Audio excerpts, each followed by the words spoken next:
Hey everyone, Mr. MC here. This is lap guide for Sardegna C with the Citroen DS3. Let's get this started. Something you might notice when you're doing your laps in this car is that when you're braking and making turns, the weight of the car will shift around a lot. So especially when you're making the turns, you want to try to be as smooth as possible so it doesn't encourage the car to lose control from the sudden weight shifts. Stick to the right side of the track, and your first braking point is just before you reach the 100-meter mark. Brake as much as you can in a straight line. Slowly ease off of the brakes as you gently turn in. Stay on third gear and slowly accelerate to try to prevent wheel spin. And try to turn as little as possible to once again prevent any wheel spin from occurring.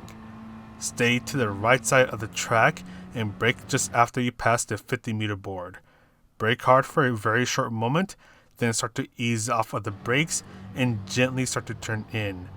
This is where the body roll is really going to come into play, and if you turn in too much or if you're too violent with your movements, the car will want to lose control. So you want to try to be as smooth as possible through that turn and the final turn. Meanwhile, you can use this little orange marker on the right as your turning point and just go through this part flat out, turning as gently as possible. Finally, for this little part, you want to start to ease off of the throttle as you make this right turn, then slowly start to apply the brakes.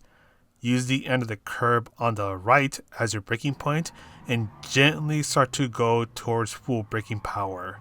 As you start to turn in, slowly start to ease off of the brakes, and once your car is starting to point towards the pit entry area, that is where you can start to slowly accelerate. And if you didn't notice, I took that final turn on third gear.